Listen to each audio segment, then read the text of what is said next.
नमस्कार, जय जय राम, जय श्री राम, जय हो बागेश्वर धाम सरकार, जय हो हनुमान जी महाराज। मेरे प्यारे सभी दर्शकों, आखिर एक गांव में उन लड़कियों की शादी गाय के साथ क्यों कर दी जाती है? यह बहुत ही हैरान कर देने वाली कहानी है। मुझे विश्वास है अगर आप इस कहानी के अंत तक बने रहेंगे तो वाकई में आपको अपने जीवन में ज़रूर कुछ न कुछ सीखने के लिए मिलेगा। तो चलिए बिना देरी किए इस कहानी को हम शुरू ही करते हैं। एक समय की बात है कि गांव में एक साधु महात्मा रहते थे। वो बहुत ही पहुंचे हुए साधु महात्मा थे। वह गांव-गांव में घूम करके लोगों को उपदेश दिया करते थे। यानी वह साधु महात्मा, उनके पास ज्ञान ऐसा था कि लोगों को सही मार्ग दिखाया करते थे। कभी कभी किसी गांव में अगर अनैतिक कार्य होता था तो वह साधु महात्मा लोगों को ज्ञान के रास्ते पर सिखाया क्या करते थे। उस साधु महात्मा का नित्यदिन का यही कार्य था। कभी यहाँ पर, कभी इस गांव में, कभी उस गांव में इधर उधर रह करके लोगों का सही मार्ग का रास्ता दिखाया करते थे। और ऐसे देखते देखते वह साधु महात्मा एक गांव में पहुंच जाते हैं, जिस गांव में बहुत शांति रहती है। उस गांव में बहुत शांत माहौल रहता है। लेकिन देखते ही देखते अचानक उस गांव में बहुत जोरों से शोर उठती है। लोगों की शोरगुल की आवाज़ आ रही थी। जब वह साधु महात्मा उस तरफ देखे कि लोगों की बहुत ज़्यादा शोर है, लोगों की भीड़ है, वह साधु महात्मा सोचने लगे कि आखिरकार यह बात क्या है कि इतने लोगों की भीड़ है, इतने शोरगुल क्यों हो रहा है, आखिरकार यहाँ पर हो क्या रहा है। बस वह साधु महात्मा अपनी कदम उस भीड़ की तरफ बढ़ाते हैं और वहाँ पर जाने के बाद जो चीज़ देखते हैं वह साधु महात्मा एकदम हैरान सा हो जाते हैं। वहाँ पर उन्होंने देखा, साधु महात्मा जो वहाँ पहुँचे इस भीड़ के पास, उन्होंने देखा कि गाय को अच्छे से नहवाया धुलाया जा रहा है और उस गाय को अच्छे से नहाने धुलाने के बाद उसे एक लाल चुनरी भी ओढ़ाया जा रहा है। अब इस साधु महात्मा को कुछ समझ में नहीं आ रहा था कि आखिरकार इस गाय को इतना क्यों सजाया जा रहा है। अब उन्हीं की उम्र के एक वृद्ध व्यक्ति थे। उस साधु बाबा ने पूछा, आखिरकार ये हो क्या रहा है। वह वृद्ध व्यक्ति उस साधु महात्मा को देखते ही कहते, अरे आपको तो मैंने पहले कभी देखा नहीं, आप कहाँ थे। वह साधु महात्मा का उस बुजुर्ग व्यक्ति से कहते हैं कि मैं एक भगवान का भक्त हूँ, एक साधु महात्मा हूँ। वह बुजुर्ग व्यक्ति कहता कि आप भगवान के भक्त हैं, साधु महात्मा है, आपको यह नहीं पता कि इस गांव के लोग अगर आपको जानेंगे तो तुरंत मारने लगेंगे, आप जल्द से जल्द यहाँ से चले जाइए। उस साधु बाबा को पता चल गया कि इस गांव में अनैतिक कार्य जरूर होते हैं, इसलिए इस गांव में लोग भगवान के भक्त को, भगवान को नहीं मानते हैं। उस साधु महात्मा कहते हैं कि मेरे साथ चाहे जो कुछ भी हो जाए, लेकिन मैं इस गांव के लोगों को अनैतिक कार्य नहीं करने दूंगा। आप लोग मुझे घर से बाहर निकाल दीजिएगा, रहने का आश्रय मत दीजिएगा, लेकिन मैं यहाँ से नहीं जाऊँगा। ऐसे करते करते कुछ लोग इकट्ठे हो गए, उस साधु महात्मा को मारने की धमकी देने लगे। अब उसी में से किसी ने कहा कि अरे साधु बाबा, आप यहाँ क्यों आ गए? यहाँ के लोग भगवान पर विश्वास नहीं करते हैं, पूजा पाठ नहीं करते हैं, आप यहाँ लोगों को ज्ञान देने क्यों आ गए? उस साधु महात्मा कहते हैं, आखिरकार यहाँ पर हो क्या रहा है। उस गांव के लोग कहते हैं कि देखिए साधु बाबा, आपको यहाँ पर हो क्या रहा है उससे कोई मतलब नहीं है, आप यहाँ से जल्द चले जाइए, नहीं तो इस गांव के लोग आपको मार डालेंगे। साधु बाबा ने कहा कि आप लोग एक बार मुझे बता तो दीजिए आखिर यहाँ पर हो क्या रहा है। उन लोगों ने कहा कि सरदार साहब की एक इकलौती पुत्री है जिसकी शादी एक गाय के साथ हो रही है। वो भगवान के भक्त कहते, भला आप लोग एक लड़की की शादी के गाय के साथ क्यों कर रहे हैं? एक लड़की की शादी गाय के साथ कैसे संभव है? गांव के लोग कहते हैं कि साधु बाबा, इस गांव का रीति रिवाज है कि किसी भी लड़की की शादी पहले एक गाय के साथ किया जाता है, उसके बाद फिर किसी लड़के के साथ किया जाता है, नहीं तो अगर पहले लड़के के साथ हो जाए तो वह लड़का मर जाता है। साधु बाबा ने कहा कि जरा आप लोग एक बार सोच करके देखिए, किसी लड़की की शादी 2 बार करना उचित है?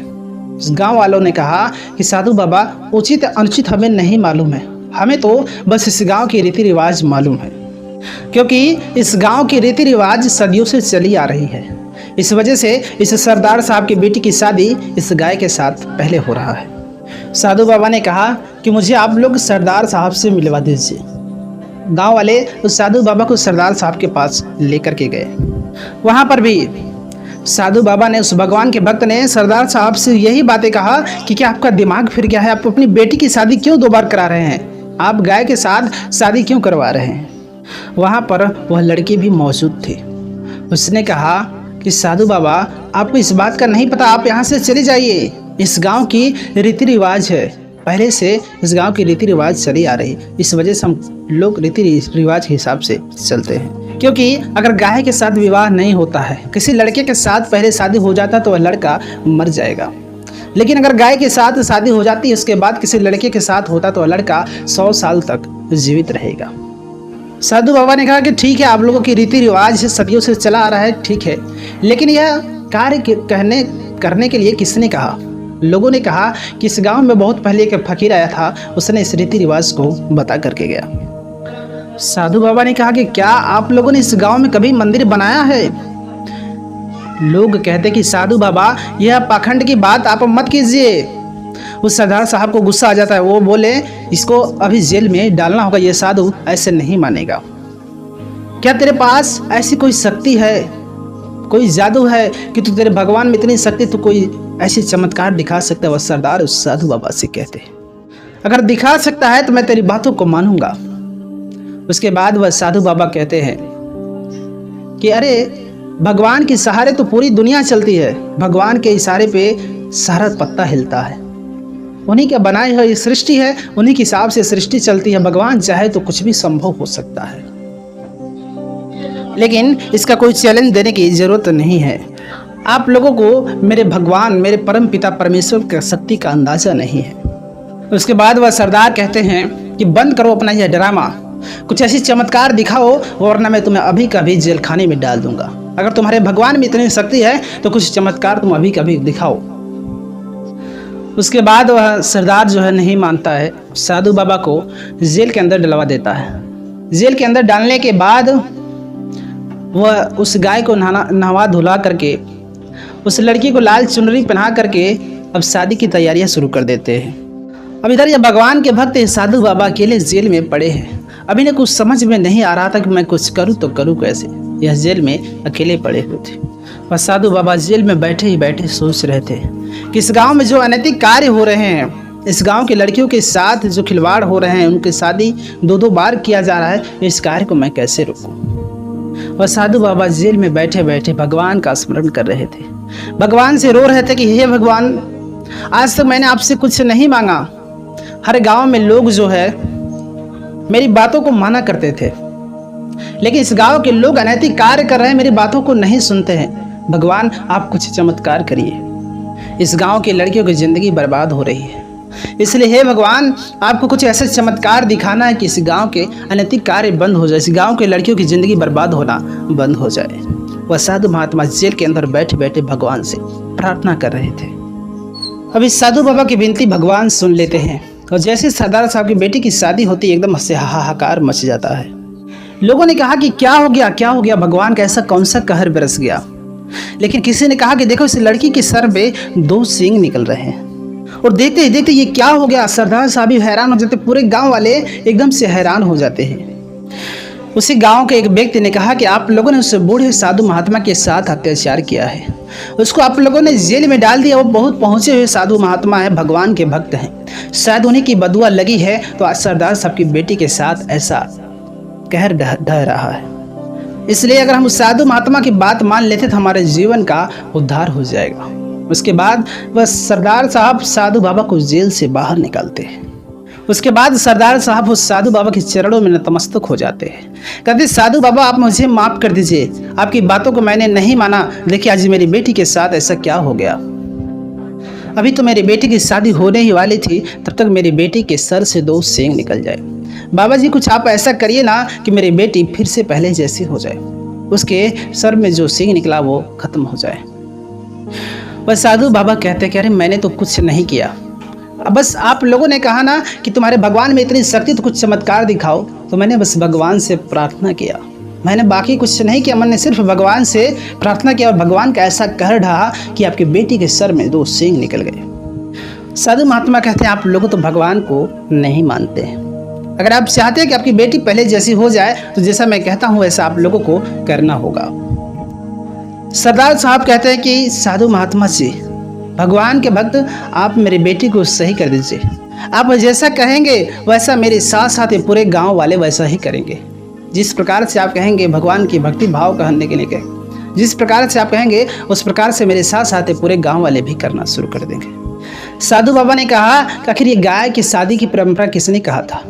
वह सरदार जी कहते हैं कि एक फकीर आया था, उसने ही ये परंपरा बताया था।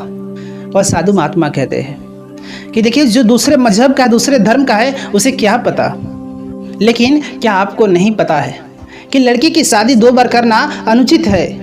कभी भी लड़की की शादी 1 बार करना ही उचित होता है, और आप लोग 2-2 बार शादी करके ये अनैतिक कार्य कर रहे थे। उसने कहा कि बाबा जी से उद्धार पाने के लिए कौन सा उपाय करना होगा। बाबा जी कहते कि इस गांव में एक छोटा सा मंदिर बनाए, उस मंदिर में एक गाय की मूर्ति रखी, मूर्ति के पास एक भोले बाबा का शिवलिंग रख दीजिए। उसके बाद आपके गांव में कभी भी लड़की की शादी अगर करनी हो तो महादेव के सबसे पहले उनकी भेंट चढ़ाइए, महादेव के पास में जाके शादी विवाह करिए। उसके बाद आपके गांव में कभी भी किसी के ऊपर कोई भी विपत्ति नहीं आ सकती है। इस वजह से मैं भगवान से प्रार्थना करता हूँ, अगर आपकी लड़की ठीक हो जाती है, आप लोगों को यह कार्य जरूर करना होगा। आप लोगों को इस गांव में मंदिर बनाना होगा, भगवान का भव्य मंदिर बना करके भगवान का आस्था रखना होगा, भगवान पर विश्वास करना होगा। भगवान का नित्य दिन आप पूरे गांव वाले मिल करके पूजा पाठ करिएगा। अगर ये लड़की सही हो जाती है तो अब पूरे गांव वाले सर झुका दिए। बस साधु महात्मा भगवान से कहते हैं कि हे भगवान, आज आपने अपना करिश्मा दिखा दिया, चमत्कार दिखा दिया। गाँव वाले आपकी बातों को मान गए, आप पर विश्वास कर गए। अब बस हर तरीके से आपके यहाँ पर पूजा पाठ होगी, हर तरीके से लोग आपको मानेंगे। उसके बाद वह साधु महात्मा अपने कमंडल से जल निकालकर जैसे ही उस लड़की के ऊपर छींटा मारते हैं, जल का आचमन करने के बाद उस लड़की के ऊपर जब छींटा मारते हैं, वैसे उस लड़की के शरीर का जो सींग निकला होता है उसके सिर में से वो दोनों सींग जो है गायब हो जाते हैं। वह लड़की फिर से पहले जैसी हो जाती है। जब उस लड़की के सींग हो गए थे, वह लड़की निराश उसकी बोल नहीं पा रही थी, लेकिन जैसे उस लड़की के सींग गायब होते हैं, वह लड़की एकदम से उछल कर अपने पापा के गले जाके लग जाती है। कहते कि पापा, मैं बिल्कुल ठीक हो चुकी हूँ, पहले जैसी हो गई हूँ। वह कहते हैं कि पापा, ये बाबा जी जो कह रहे हैं वो सही बात है, वह सब ठीक है। उसके बाद जो है सब लोग बाबा जी की बातों को मान करके उस गाँव में एक भगवान शिव का मंदिर बनाते हैं। अब उस गाँव में मंदिर हो जाती है। अब रोज़ हर रोज़ लोग वहाँ पूजा पाठ करते हैं। उस गांव में अगर कोई भी कार्य होता है उससे पहले उस शिव जी के मंदिर में जा करके मत्थे टेकते हैं। शिव जी के पास मत्था टेकने के बाद कोई भी कार्य होता, हर कार्य जो है सफल हो जाता है। कभी भी उस गांव के लोग निराश नहीं हुए। जब से भगवान भोलेनाथ का पूजा पाठ किए, नंदी महाराज का वहाँ पर मूर्ति स्थापित करके उनके पास नतमस्तक होते थे, तब से उस गाँव में कभी भी कोई विपत्ति नहीं आई। इस तरीके से उस गाँव में जो रीति रिवाज थी कि किसी लड़के से शादी करने से पहले इस गाय से शादी करनी पड़ती थी, वह रिवाज हमेशा के लिए खत्म हो गई। उस गांव में जो लोग भगवान को नहीं मानते थे, वो लोग भगवान को मानना शुरू कर दिए, भगवान का पूजा पाठ करना शुरू कर दिए। बस ये कहानी यहीं पर समाप्त होती है। मेरे प्यारे सभी दर्शकों, ये कहानी आपको कैसी लगी अपनी राय कमेंट बॉक्स में जरूर दीजिएगा। इतना जरूर कहूँगा कि अगर आप भगवान के भक्त हैं, भगवान पर विश्वास करते हैं, आस्था रखते हैं, भगवान को मानते हैं, हृदय से मानते हैं, तो भगवान में शक्ति अवश्य है। इसलिए भगवान को अवश्य मानना चाहिए। बाकी आपकी राय क्या है कमेंट बॉक्स में जरूर बताइएगा। मिलेंगे हम आपसे एक और नई कहानी के साथ, तब तक के लिए नमस्कार।